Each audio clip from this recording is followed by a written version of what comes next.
कैसे हैं आप लोग। आज मैं बायोडायवर्सिटी का सेकंड लेक्चर पढ़ाने वाला हूँ। हाँ, मुझको पता है बोर्ड नहीं है क्योंकि बोर्ड सामने है।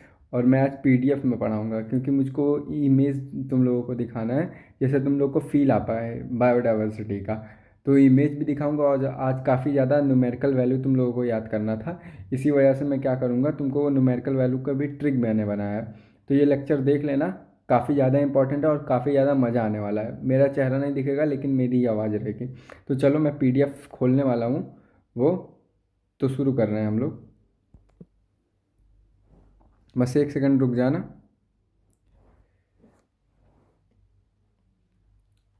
बस एक सेकंड रुक जाओ आप लोग। बस अभी मैं शुरू करने वाला हूँ। हाँ, तो अब हम लोग शुरू करते हैं। आज मैं यहीं से शुरू करूँगा, इकोलॉजिकल डाइवर्सिटी से।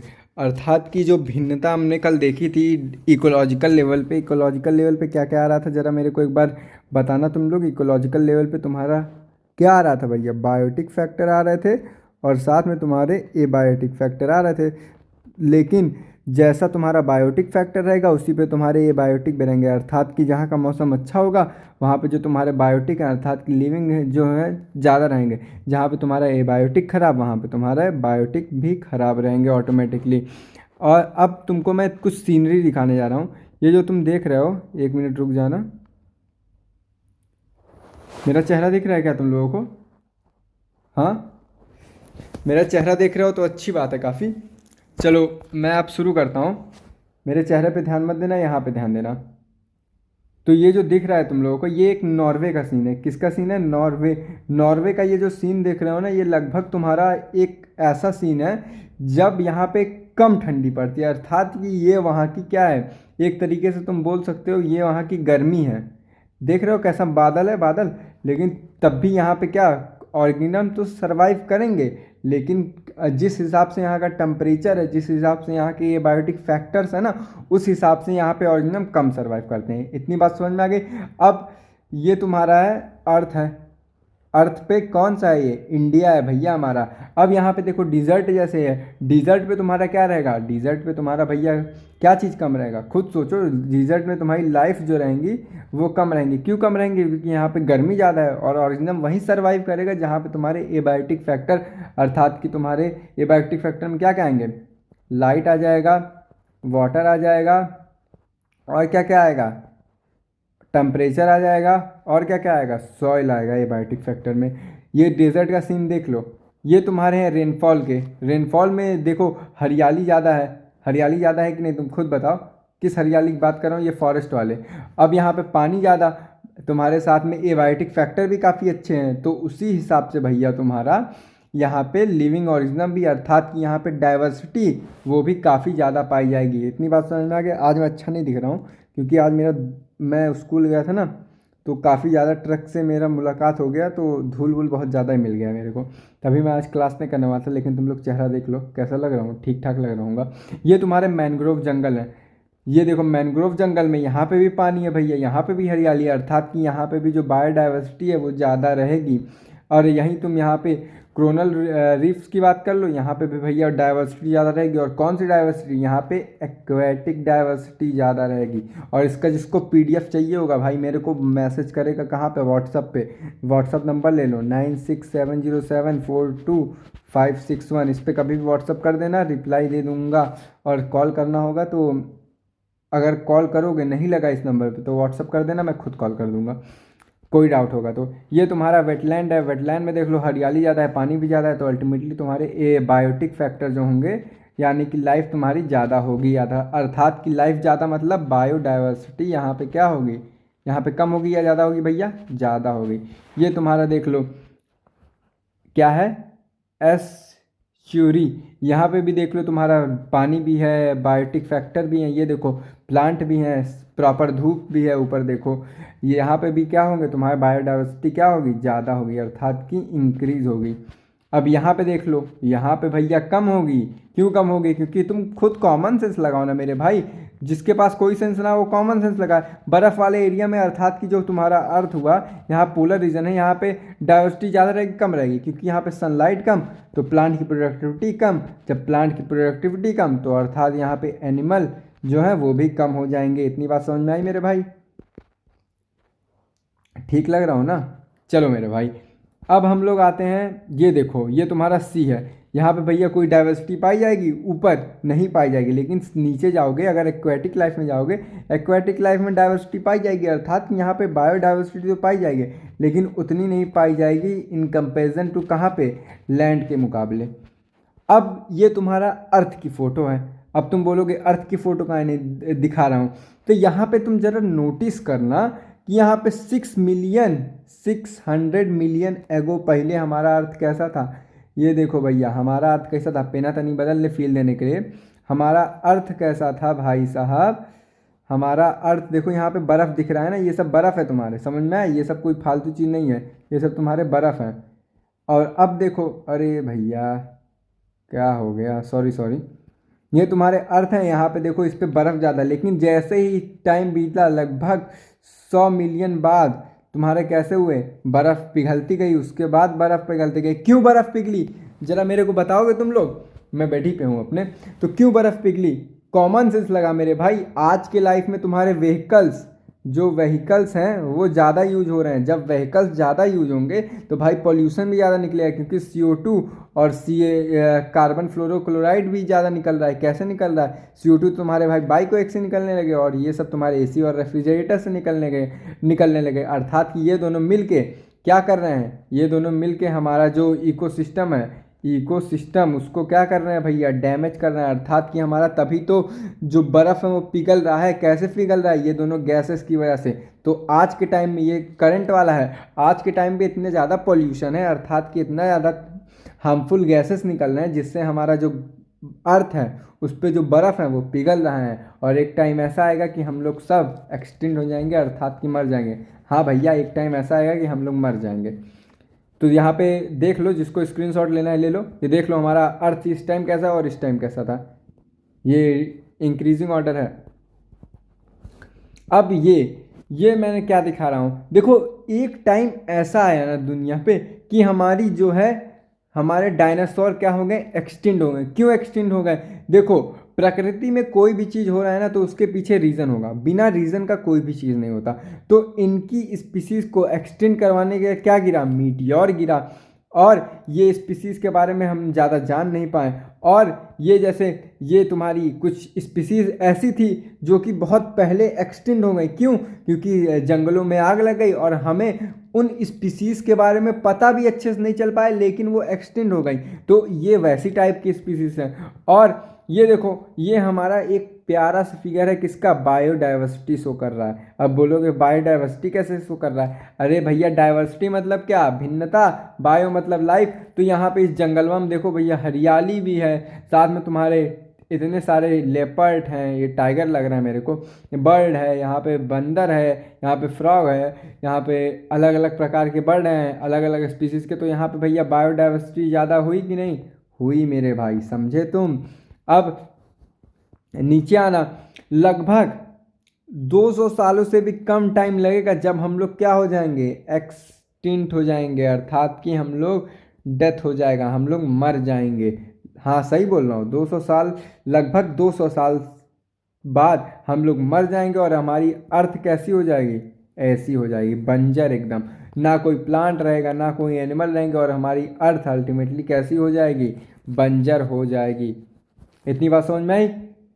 अब यहाँ पे ये लोग कर क्या रहे हैं, यहाँ पे ये लोग चर्चा कर रहे हैं। ये लोग देखो, दुनिया में दो तरीके के लोग होते हैं, और ये वाले जो लोग हैं ना, ये हमारी डाइवर्सिटी जो बायोडाइवर्सिटी है उसका बिना कुछ ख्याल रखे बस अपने लाइफ में बिजी हैं। बाइक से ऑफिस जाएंगे, बाइक से घर आएंगे, लेकिन इनको घंटा नहीं फर्क पड़ता कि हमारी डाइवर्सिटी कैसी है, अर्थात कि जो हमारा इकोसिस्टम है वो बैलेंस चल रहा है कि नहीं, हम भैया कितना पोल्यूशन कर रहे हैं, एक दिन में कितना AC यूज कर रहे हैं, उससे जो रिलीज़ हो रही है गैस वो कितना हार्म कर रही है, इनको कुछ नहीं फ़र्क पड़ता। ये लोग भैया अपना काम करेंगे और मज़े करेंगे। यहाँ पे मुझको वैसे लग नहीं रहा है कि ये लोग बायोडाइवर्सिटी को सेव करने की बात कर रहे हैं। वैसे यहाँ पे जो मैं फिगर बनाया हूँ ये बायोडाइवर्सिटी को सेव करने की बात कर रहे हैं, लेकिन यहाँ पे ये लड़के लड़की को देख के हमको लग नहीं रहा है कि ये लोग बायोडाइवर्सिटी की सेव की बात कर रहे हैं। अब कुछ ऐसे क्या होते हैं, ऑर्गेनाइजेशंस होते हैं कि हमारी बायोडाइवर्सिटी को सेव करने के लिए किए जाते हैं। मतलब कि कुछ ऐसे सेमिनार होते हैं या फिर बोल लो कुछ ऐसे ऑर्गेनाइजेशन होते हैं जो हमारी बायोडाइवर्सिटी को क्या करते हैं, प्रिवेंट करने का तरीका बताते हैं कि कैसे हम अपनी बायोडाइवर्सिटी मेंटेन कर सकें। अगर नहीं मेंटेन किए तो भैया 200 साल बाद हमारी जो अर्थ है वो एकदम बंजर हो जाएगी। तो यहाँ पे वही मैं फिगर से दिखाने की कोशिश कर रहा हूँ। यहाँ पे देखो सब लोग बैठे हुए हैं भैया और ये लोग लेक्चर सुन रहे हैं। ये अमेरिका का है, वैसे मैंने फ़ोटो अमेरिका की डाली है, ये PDF खुद का है।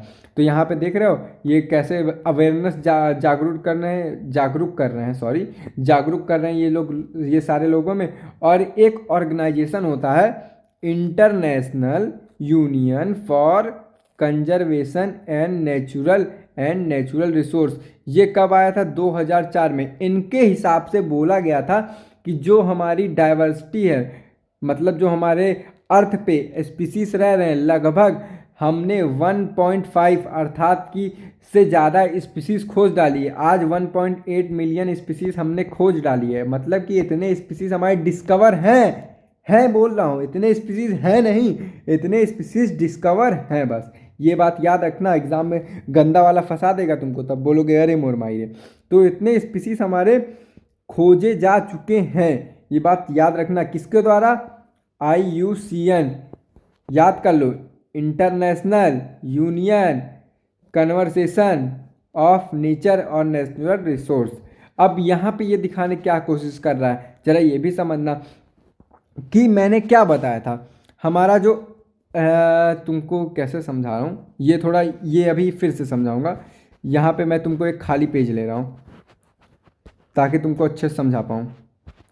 ये मान लो कि तुम्हारा हुआ, फील देने के लिए तुम लोग को मैं ऑरेंज ये कर रहा हूँ।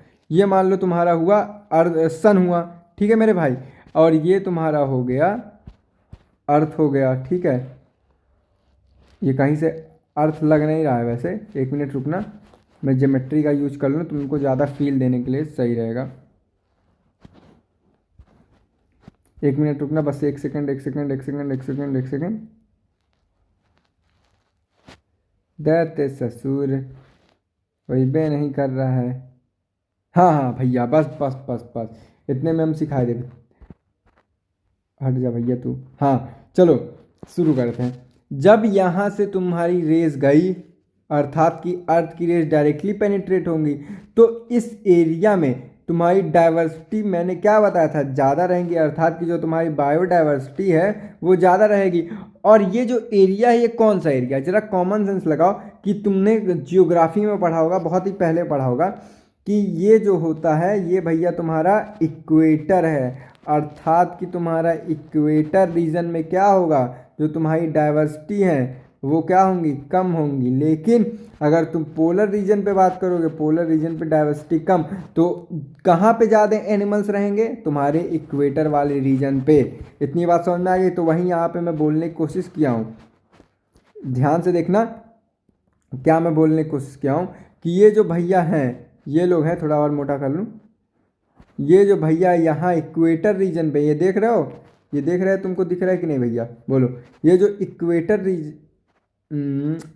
देते यार, हाँ, ये जो इक्वेटर रीजन है यहाँ पे देख रहे हो, यहाँ पे भैया तुम्हारे डाइवर्सिटी, अर्थात कि ये इंसेक्ट देके दिखाया हूँ, इक्वेटर रीजन पे सनलाइट डायरेक्टली आ रहा है, तो भैया यहाँ पे डाइवर्सिटी भी ज़्यादा पाई जा रही है। देख रहे हो यहाँ पे इतने सारे इंसेक्ट्स पाए जा रहे हैं। लेकिन अगर तुम बात करो कि जहाँ पे तुम्हारा ये लाइट ऐसे ऐसे डेविएट हो जाती है, ऐसे ऐसे स्प्लिट हो जाती है, यहाँ पे भैया देखो जैसे ही तुम ट्रॉपिक ऑफ कैंसर, अर्थात कि ट्रॉपिक ऑफ कैंसर के ऊपर आओगे तो तुम्हारी वहाँ पे डाइवर्सिटी कम होती रहेगी। अर्थात कि जब सनलाइट के एकदम सामने तुम रहे, ये सनलाइट हुआ इसके सामने रहे, यहाँ पे डाइवर्सिटी ज़्यादा रहेगी। लेकिन इसके ऊपर गए तो यहाँ पे वही स्पीसीज़ की जो डाइवर्सिटी है वो कम हो जाएगी। जैसे कि यहाँ पे इंसेक्ट का एग्जांपल दिया है, तो इंसेक्ट देखो जहाँ पे सनलाइट आ रही है वहाँ पे ज़्यादा है, लेकिन जब ऊपर देखोगे ये वाला जो है, कौन सा, ये मैं एक बार रेड कलर से लाइन कर दें, ये वाला देखो, ये भैया यहाँ पे कम हो रहा है। इतनी बात समझ में आ गई। अब ऐसा माना गया है, यहाँ पे सम लिखा है, सम एक्सट्रीमेट्स ने बोला ऐसा कि जो हमारी, मैं बेड पे हूँ यार जो हमारा 20 से 50 मिलियन जो स्पीसीज हैं वो खोजी जा चुकी हैं। मतलब खोजी नहीं जा चुकी हैं, सॉरी गलत मैंने बोल दिया, इतनी स्पीसीज हैं, लेकिन खोजा कितना गया है 1.5 मिलियन से ज़्यादा, और अब तक 1.8 मिलियन खोजा जा चुका है। और हमारे कुछ लोगों ने बोला कि 20 से 50 मिलियन स्पीसीज अर्थ पे असल में रहती हैं, लेकिन जो हमारे ये कौन साहब हैं, ये बुढ़ऊ हैं, ये भैया हैं रॉबर्ट मे, वो महीना वाला में ही, वही रॉबर्ट मे ने बोला कि जो हमारा अर्थ है, जो ग्लोब मतलब अर्थ होता है भैया, अर्थ पे जो स्पीसीज की डाइवर्सिटी है वो कितनी है, वो भैया तुम्हारा 7 मिलियन है। याद रखना, अकॉर्डिंग टू रॉबर्ट में यहाँ पे कितनी बायोडाइवर्सिटी पाई जाएंगी, तो आंसर तुम लगाओगे 7 मिलियन। इतनी बात समझ में आ गई। अब हम आगे बढ़ते हैं। कहा ऐसा जा रहा है कि इस पूरे अर्थ पे 70% क्या है, 70% से ज़्यादा है एनिमल्स हैं, और 22% तुम्हारे क्या हैं, प्लांट्स हैं, और इसमें से कुछ 8% क्या है, अदर हैं। यानी कि तुम प्लांट और एनिमल्स को हटा के जो भी कुछ बचे, जैसे कि तुम्हारा मोनीरा हो गया, प्रोसिस्टा हो गया, फंजाई, वो सब अदर्स में आ जाएंगे। प्लांटी एनिमेलिया में तुम अगर देखोगे तो तुम्हारे एनिमेलिया 70% से ज़्यादा होंगे इस पूरे अर्थ पे, एनिमल्स मतलब, और प्लांट 22% होंगे। इतनी बात समझ में आ गई। और अगर हम सिर्फ और सिर्फ एनिमल्स की बात करें, एनिमल्स की बात ध्यान से सुनना, ये मेरा पेन है, अगर सिर्फ और सिर्फ एनिमल्स की बात करें तो एनिमल्स भैया देख लो यहाँ पे ध्यान से, ये भैया 70% इंसेक्ट है, अर्थात कि ऑर्थोपोड्स। तुमने जाना होगा कि हमारे ऑर्थोपॉड्स 2/3 होते हैं पूरे अर्थ पे, तो ये भैया ऑर्थोपॉड्स होते हैं, तो ऑर्थोपोड्स होते हैं। तो यहाँ पे तुम लोग देख रहे होगे कि 70% इंसेक्ट और 30% अदर्स हैं। यानी कि एनिमल्स के केस में बात कर रहा हूँ, यहाँ पे मैं लिख दे रहा हूँ, एनिमल्स के केस में बात कर रहा हूँ। एनिमल्स में 70% तुम्हारे क्या है, इंसेक्ट हैं, और 30% अदर्स हैं। इतनी बात समझ में आ गई। अब हम लोग आते हैं नए टॉपिक पे। नए टॉपिक पे मतलब कि यहाँ पे फिगर से थोड़ा समझो। यहाँ पे मैं क्या बोल रहा हूँ कि तुमको पूरे एनिमल्स के केस में अगर देखोगे ना तो 70%, एक मिनट रुकना, 70% तुम्हारे क्या होंगे, 70% तुम्हारे सिर्फ और सिर्फ इंसेक्ट होंगे। यानी कि 10 में से 7 इंसेक्ट होंगे और 3 अदर्स होंगे, अर्थात कि टाइगर हुआ, लायन हुआ, ये सब फलाने ढिकाने मछली उछली हो गई, ये भैया 3 तो रहेंगे। लेकिन इंसेक्ट तुम्हारे देखो भैया, इंसेक्ट देखो 7 होंगे। वही मैंने तुमको फिगर से फील देने के लिए बनाया है। अब ऐसा कहा जाता है कि वर्टिब्रेट्स में फिशेस को ले लो, एम्फीबियंस के ले लो, रेप्टाइल्स को ले लो, मैमल्स को ले लो, ये चारों को जब तुम ऐड कर दोगे, क्या कर दोगे भैया, ये मैं डार्क कर रहा हूँ एकदम ध्यान से सुनना, ये चारों को जब भैया तुम जोड़ दोगे तब भी तुम उससे ज़्यादा तो तुम्हारा क्या रहेगा, उससे ज़्यादा तुम्हारे फंगस के स्पीसीज रहेंगे। समझ लेना, एग्जाम में पूछ सकता है कि फिशेस, एम्फीबिया, रेप्टाइल, मैमल, इन चारों को मिलाओगे, यहाँ पे बर्ड्स नहीं है, याद रखना, भूलना मत, पक्षी क्या गई, उड़ गई, उड़ गई। तो एग्जाम में ये गलती मत करना कि 5 को ऐड करके आना, 4 चिड़िया को उड़ा देना वहाँ से। तो कौन कौन बचे, पीसेस में क्या आते हैं, पीसेस में फिशेस आती हैं, एम्फीबियंस में रेप्टाइल्स, फिर उसके बाद क्या आएंगी, पीसेस में मछली आएंगी, फिर जो तुम्हारी क्या होती हैं, Pisces, Amphibia, reptile, Aves, Aves में बर्ड आते हैं। तो एविस को क्या करो, उड़ा दो, क्योंकि ये बर्ड हैं। तो बर्ड को कैलकुलेट मत करना, अगर ये चारों को तुम ऐड करोगे, Pisces, Amphibia, reptile, mammal, bird को उड़ा दिए, जब चारों को ऐड करोगे तो उससे ज़्यादा हमारे पास फंगस की स्पीसीज है। अभी ये बताऊंगा कि बर्ड को हमने क्यों उड़ाया, बर्ड को ले लेते तो क्या दिक्कत पड़ती, बर्ड को ले लेते क्या दिक्कत पड़ती, इसको जानने से पहले हम लोग एनसीईआरटी का ये फिगर है ये समझेंगे। अगर हम बात करें इनवर्टिब्रेट्स की, तो मैंने क्या बताया कि हमारे अर्थ पे सिर्फ और सिर्फ एनिमल्स में कौन सबसे ज़्यादा है, इंसेक्ट। तो यहाँ पे देखो भैया, इंसेक्ट लगभग तुमको कौन कितने दिख रहे हैं, 70% क्या दिख रहे हैं भैया, 70% तुमको इंसेक्ट दिख रहे हैं। और फिर उसके बाद क्या दिख रहे हैं, ये डायग्राम अच्छे से अपने खोपड़िया में बैठा लो, क्योंकि ये नीट में आया हुआ क्वेश्चन है। और मोलेसेस, मोलेसेस याद रखना कि नीट में एक बार ऐसे आया था कि ये ऐसे दे दिया, और ये जो मोलेसेस है और क्लस्टीसियम है, ये दोनों का शेप एक कर दिया। तो ये लाइन से याद करना, इंसेक्ट, मोलेसेस और क्लस्टीशियम, ये तीनों ऐसे लाइन से याद कर लो भैया। समझ में आया? इसको इधर उधर मत करना, अगर इन लोगों का शेप बराबर कर दिया तो ये एग्जाम में गलती करके आ जाओगे, फिर बोलोगे अरे मोर माहिरे।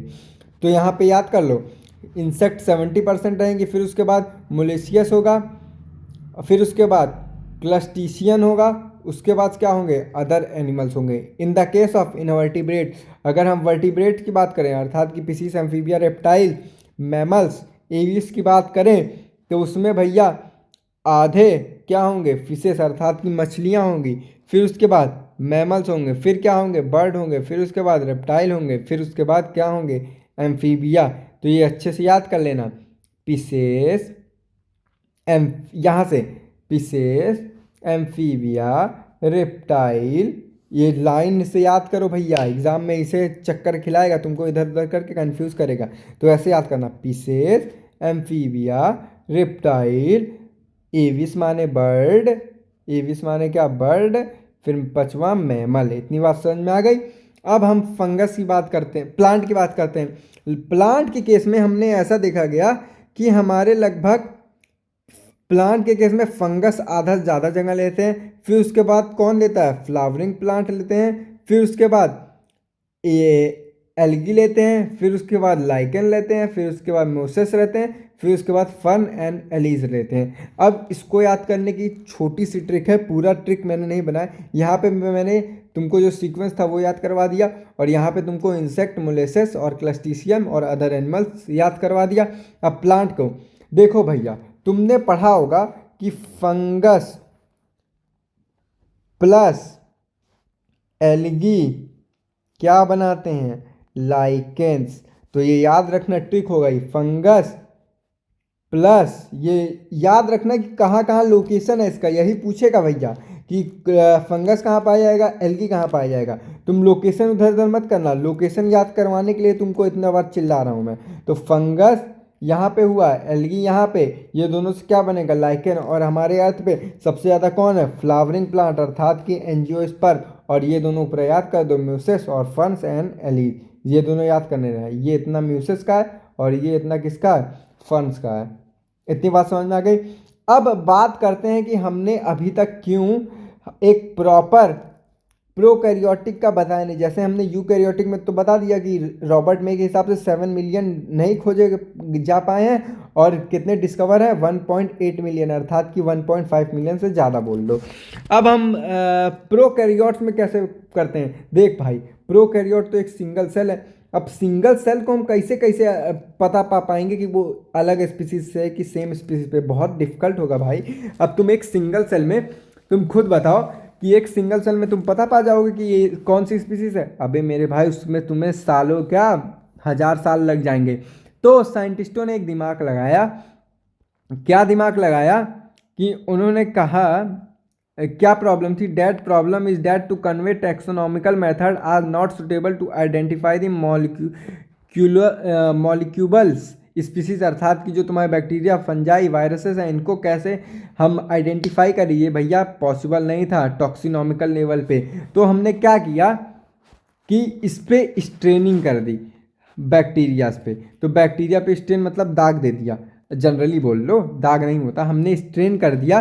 तो जिस पे कलर भैया वाइट आया उसको हमने एक स्पीसीज में रखा, जिसको रेड आया उसको एक स्पीसीज में, जिसमें भैया येलो आया उसको एक स्पीसीज में, जिसको भैया ग्रीन आया उसको एक स्पीसीज में। अर्थात कि स्ट्रेन करने के बाद जिस पे कलर चढ़ा उसको एक स्पीसीज, और जिस पे कलर नहीं चढ़ा उसको दूसरी स्पीसीज, जिस पे दूसरा कलर चढ़ गया उसको भी दूसरी स्पीसीज। अर्थात इस तरह हमने प्रोकैरियोटिक में क्या किया, क्लासिफिकेशन किया, स्पीसीज का डिस्ट्रीब्यूशन किया। अब ये तुम्हारा भैया जब हमने स्ट्रेन किया तो वो कैसे कैसे दिख रहे थे, वही ये तुम्हारे यहाँ पे फिगर है, थोड़ा छोटा कर देना हूँ ताकि अच्छे से दिखे, देख लो। यहाँ पे दिया है there diversity along might run into millions, अर्थात कि इनकी जो डाइवर्सिटी है वो क्या है, मिलियंस में। इतनी बात समझ में आ गई।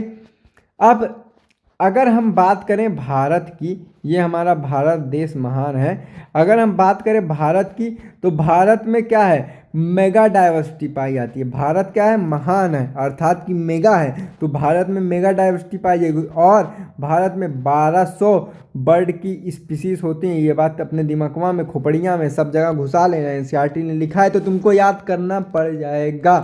तो भारत में हमारी मेगा डाइवर्सिटी पाई जाती है, क्या है कि यहाँ पे बहुत प्रकार के क्या होते हैं, वेरिएशन होते हैं, अर्थात कि भिन्नता पाई जाती है। और यहाँ पे लगभग 1200 क्या है, स्पीसीज है, किसकी, बर्ड्स की। लेकिन करेंटली 1300 से प्लस हो गई हैं। लेकिन तुम एनसीईआरटी के साथ चलोगे तो 1200 स्पीसीज लगभग खोजी जा चुकी हैं भारत में।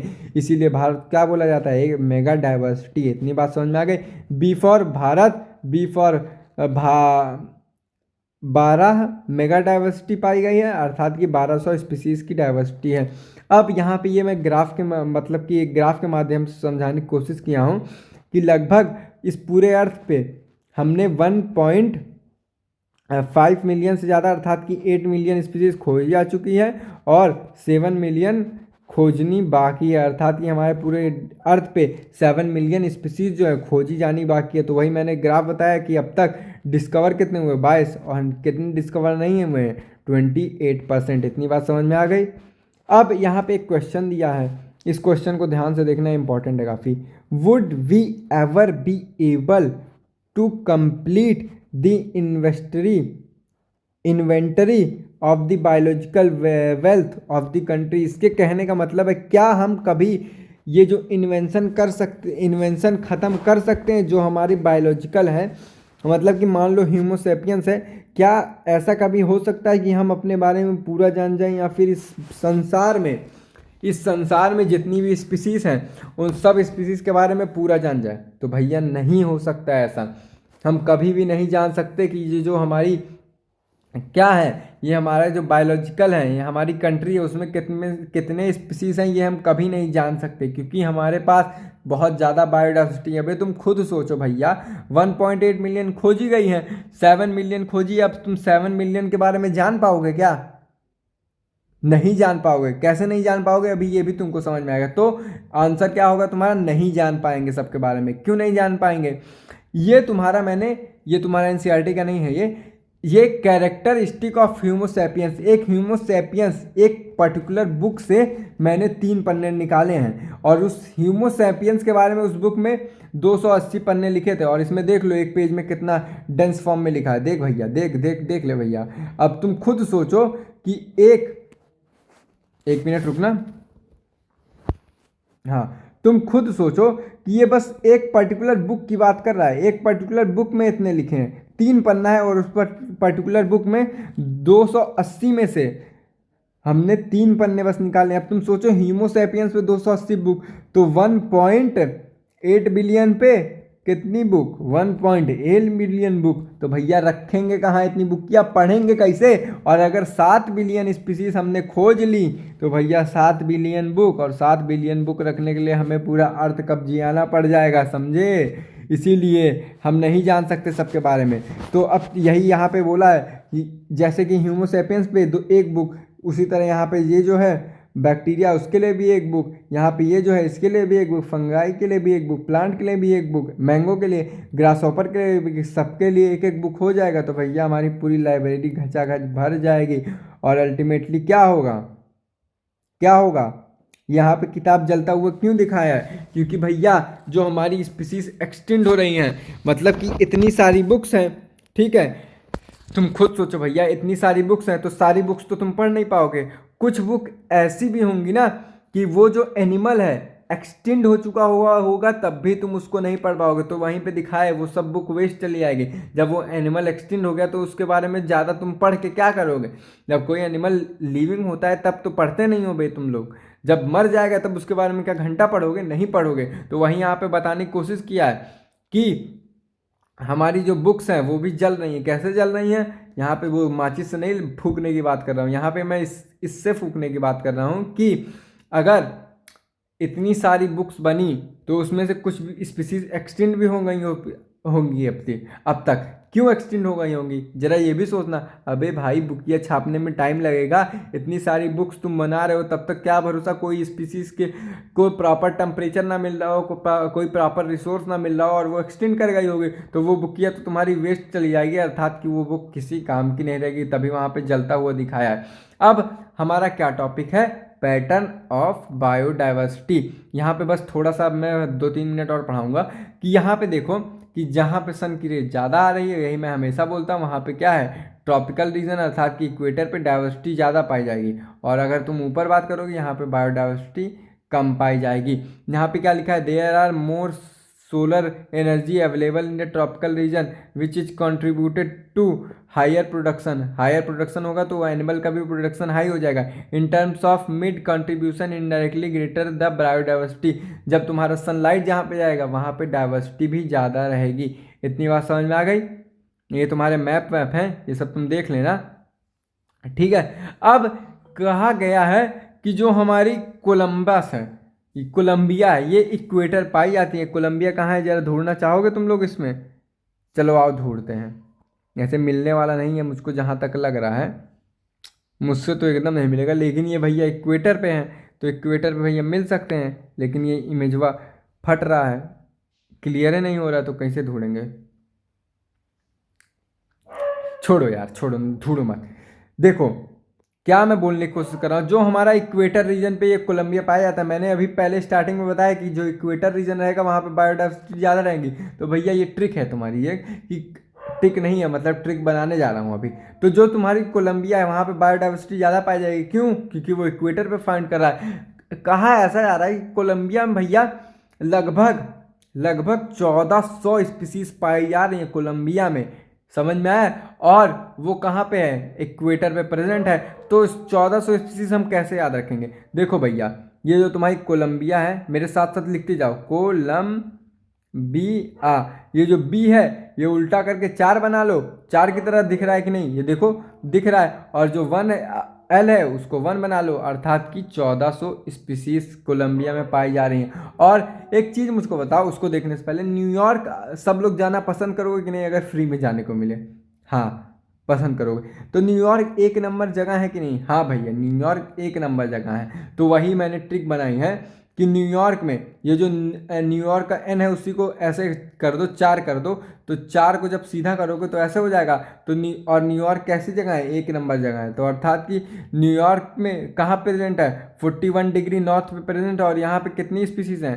4 + 1 5, अर्थात कि 105 स्पीसीज न्यूयॉर्क में प्रेजेंट है। ये याद रख लेना कि 105 स्पीसीज कहाँ प्रेजेंट है? न्यूयॉर्क में। और न्यूयॉर्क कहाँ है? 41 डिग्री नॉर्थ। यहाँ पे मैंने ट्रिक भी बनाई है, समझ में आ गया? और 4 और 1 प्लस करोगे 5 हो जाएगा, अर्थात कि 105 स्पीसीज यहाँ पे पाई जा रही है। इसको दिमाग में बैठा लो, अपने फिट कर लो। अब यहाँ पे ये थोड़ा पोस्टर उस्टर पिक्चर का प्रमोशन करने जा रहा हूँ कि यहाँ पे ये पिक्चर देख रहे हो कौन सी है? ये भैया पिक्चर है अब तक 56, मतलब कि 56। अब ये 56 का है बोल रहा हूँ। ये भैया कौन सा जगह है? देखो हरी हरी चीज़ दिख रही है, ये तुम्हारे ग्रासलैंड है। इतनी अच्छी फोटो लाया हूँ बे, तुम लोग के लिए लाइक वाइक कर देना। ये ग्रासलैंड है भैया, यहाँ पे ग्रासलैंड है, तो यहाँ पे डाइवर्सिटी ज़्यादा होगी कम होगी? ज़्यादा होगी। कौन सी बायोडाइवर्सिटी? अब वही यहाँ पे बोला है कि जो तुम्हारा ग्रीनलैंड है ये, ठीक है, हरा हरा ना, तो ग्रीनलैंड है। ग्रीनलैंड कहाँ पे है? ग्रीनलैंड भैया 7 नंबर पे। ग्रीन जो है 7 पे आता है कि नहीं? ABCDEFG, तो 1 2 3 4 5 6 7, अर्थात कि जो तुम्हारी ग्रीनलैंड है वो 1 नंबर जगह है। सब में 1 नंबर लगाते जाओ। और तुम्हारा ग्रीन किस पे है? जी किस पे आ रहा है? 7 नंबर पे, अर्थात ये 71 डिग्री नॉर्थ पे प्रेजेंट है। इतनी बात समझ में आ गई? और यहाँ पे जो ग्रीनलैंड है यहाँ पे अब तक 56 अर्थात कि 56 स्पीसीज पाई गई है। किसकी? बर्ड की पाई गई है। लेकिन अगर तुम इसमें बात करोगे, यहाँ पे भैया स्पीसीज कंप्लीट स्पीसीज की बात कर रहा है, लेकिन ग्रीनलैंड में भैया सरफेस तो है नहीं, तो यहाँ पे बर्ड्स ज़्यादा पाई जाएंगी ना। कॉमन सेंस लगा ले मेरे भाई, ये ग्रीनलैंड है, यहाँ पे पानी ज़्यादा दिख रहा है, तो यहाँ पे बर्ड पाए जाएंगे कि टेरेस्ट्रियल वाले बर्ड पाए जाएंगे? तो यहाँ पे कितने बर्ड पाए जाएंगे? 56, अर्थात कि 56 बर्ड पाए जाएंगे। ये जो ट्रिक है भारत मेरा महान, ये याद कर लेना, इसका स्क्रीनशॉट भी ले लो। कि यहाँ भारत एक मेगा डाइवर्सिटी वाला है, यहाँ पे लगभग 1200 स्पीसीज भारत में हैं। और अगर बात करो तो न्यूयॉर्क में कितनी स्पीसीज हैं, एक बार रिकैप करो। न्यूयॉर्क में याद करो, न्यूयॉर्क न्यूयॉर्क में मैंने क्या बताया था, 41 डिग्री नॉर्थ है और 105 स्पीसीज पाई जा रही हैं। और अगर मैं बात करूं ग्रीनलैंड की, ग्रीनलैंड में 56 स्पीसीज हैं। किसकी भैया, ग्रीनलैंड हरी हरी जगह है, पानी वहाँ पे है, तो वहाँ पे बर्ड की स्पीसीज की बात कर रहा हूँ। इतनी बात समझ में आ गई।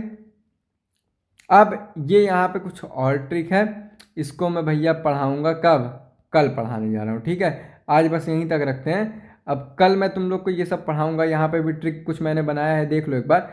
कल भी एनिमेटेड फॉर्म में पढ़ाऊँगा, ठीक है, इसी तरह, क्योंकि ये तो तुमको याद करना पड़ेगा और फील देने के लिए फिगर वगैरह तभी मैं बनाया हूँ। यहाँ पे बस जनरली देख लो, यहीं से कल फिर से शुरू करूँगा। टुमारो क्लास में ही चलेगा, टुमारो। समझ में आया।